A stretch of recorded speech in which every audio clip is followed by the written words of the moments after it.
Assalamualaikum warahmatullahi wabarakatuh.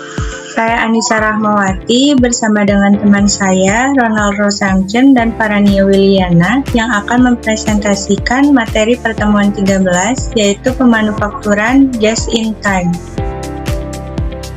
Di sini ada definisi JIT atau just in time, di mana ide dasar JIT sangat sederhana, yaitu berproduksi hanya jika permintaan atau dengan kata lain hanya memproduksi sesuatu yang diminta pada saat diminta dan sejumlah yang diminta.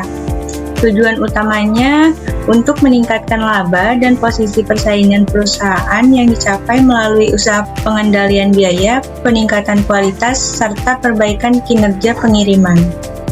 Selanjutnya di sini terdapat filosofi JIT, di mana mengimplementasikan strategi untuk meminimalkan throughput time, yaitu throughput time adalah interval waktu dari mulainya proses produksi sampai proses produk selesai dan dikirim kepada konsumen. Waktu pemrosesan, waktu inspeksi, moving time, waktu tunggu, dan waktu simpan. Selanjutnya, di sini terdapat perbedaan antara JIT dengan pemanufakturan tradisional. Yang pertama, yaitu perbedaan dari kualitas. JIT terdapat quality is free, tradisional yaitu membutuhkan atau menghasilkan produk berkualitas dengan membutuhkan biaya.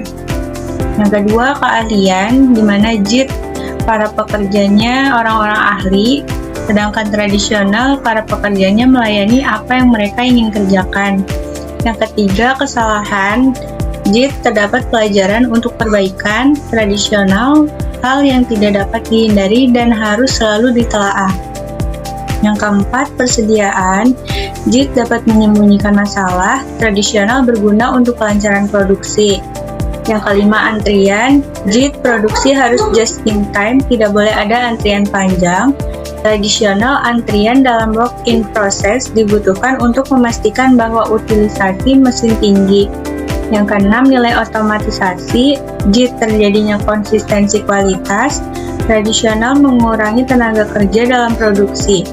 7. Sumber pengurangan biaya. JIT diperoleh dari waktu proses yang singkat. Tradisional diperoleh dari tenaga kerja dalam produksi.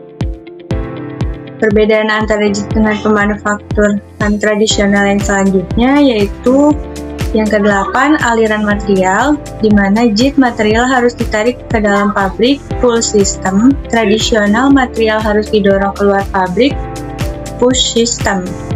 Yang ke-9, lot size, di mana JIT harus kecil dan tradisional harus ekonomis. Yang ke-10, biaya tenaga kerja.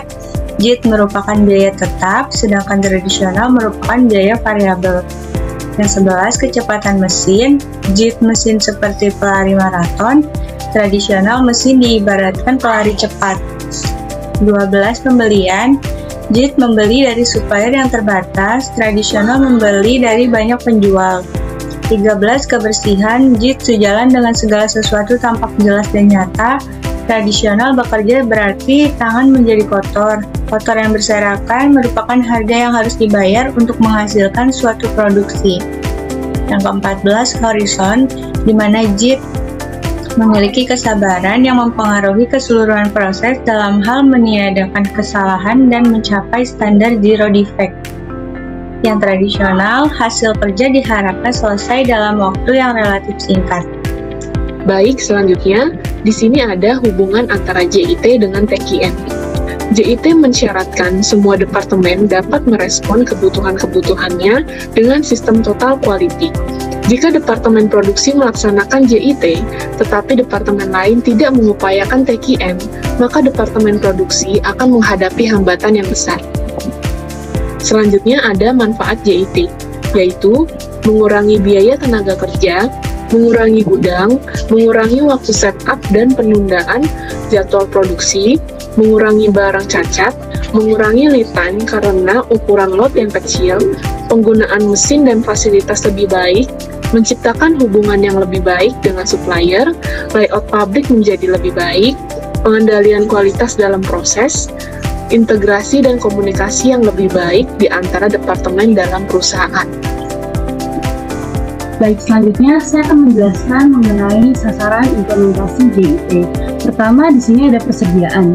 Penerapan JIT berdampak pada pengurangan bahan baku, barang setengah jadi, dan barang jadi. Yang kedua, ada cycle time. Production cycle time adalah waktu yang dibutuhkan dari bahan baku dikirim ke pabrik untuk diproses hingga barang jadi lalu dikirim ke konsumen atau ke gudang. Semakin pendek production cycle time, maka semakin rendah biaya produksi dan semakin meningkat kemampuan perusahaan merespon perubahan. Yang ketiga, ada perbaikan kesinambungan. Dalam JIT, perbaikan kesinambungan dilaksanakan dengan baik, sehingga jika terjadi kerusakan, kualitas atau tingkat produksi tidak sesuai, maka akan segera terlihat. Yang keempat, ada penghapusan pemborosan. Dengan menerapkan JIT, maka perusahaan mampu untuk menghapus berbagai pemborosan seperti pemborosan karena produksi berlebih, waktu tunggu, persediaan, transportasi, dan sebagainya. Baik, di sini saya akan menjelaskan tabel dari metode pengurangan persediaan. Di bagian pertama, di sini ada bahan baku. Di bahan baku ini terdapat lebih sedikit supplier. Maksudnya, mengurangi jumlah supplier dapat membantu membangun hubungan yang lebih kuat dan stabil dengan beberapa supplier terpilih. Ini juga dapat meningkatkan efisiensi pengelolaan rantai pasokan dan mengurangi biaya administrasi. Yang kedua, ada penyerahan lebih sering. Mengatur penyerahan bahan baku lebih sering dalam jumlah yang lebih kecil dapat mengurangi jumlah persediaan yang harus disimpan. Ini membantu dan menjaga persediaan tetap segar dan mengurangi resiko kerugian karena barang kadaluarsa atau usang. Lalu ada order lebih kecil. Memesan bahan baku dalam jumlah yang lebih kecil dan lebih sering dapat membantu mengurangi persediaan yang berlebihan dan mengurangi biaya penyimpanan serta resiko pemborosan. Lalu ada kontrak jangka panjang. Membuat kontrak jangka panjang dengan supplier dapat memastikan pasokan yang stabil dan harga yang lebih baik, serta meningkatkan kepastian pasokan dan mengurangi kebutuhan untuk penyimpanan besar-besaran. Yang terakhir, sebagai tambahan ada inspeksi supplier. Melakukan inspeksi rutin terhadap supplier untuk memastikan kualitas dan ketepatan waktu pengiriman dapat mengurangi masalah kualitas dan memastikan bahan baku yang diterima sesuai dengan standar yang diinginkan. Lalu, di bagian yang kedua ada barang dalam proses. Perbaikan konfigurasi pabrik, mengoptimalkan tata letak pabrik dan aliran kerja dapat meningkatkan efisiensi produksi, mengurangi waktu tunggu, dan mengurangi jumlah barang dalam proses. Lalu yang kedua ada fleksibilitas karyawan. Di sini maksudnya meningkatkan fleksibilitas karyawan melalui pelatihan multi-skill dapat membantu dalam mengatasi masalah bottleneck dan meningkatkan respon terhadap perubahan permintaan. Lalu di sini ada peningkatan kualitas. Fokus pada peningkatan kualitas produk sejak tahap awal produksi dapat mengurangi jumlah barang cacat dan reward, sehingga mengurangi persediaan barang dalam proses. Yang terakhir ada waktu setup yang lebih singkat. Mengurangi waktu setup mesin dan proses produksi melalui teknik seperti SMED atau Single Minute Exchange of Dies dapat meningkatkan efisiensi produksi dan mengurangi waktu yang dihabiskan untuk setup, sehingga mengurangi persediaan barang dalam proses.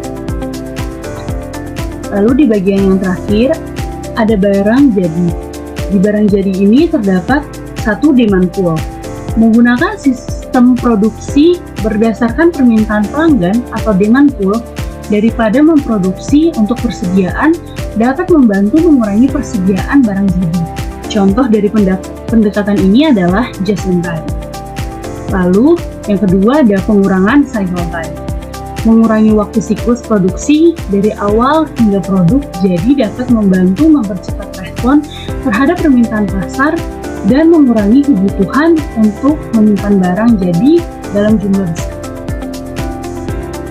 Lalu yang terakhir ada peningkatan fleksibilitas produksi. Meningkatkan fleksibilitas dalam proses produksi untuk dapat menyesuaikan dengan perubahan permintaan, dapat mengurangi kebutuhan persediaan barang jadi, dan memungkinkan respon yang lebih cepat terhadap perubahan pasar.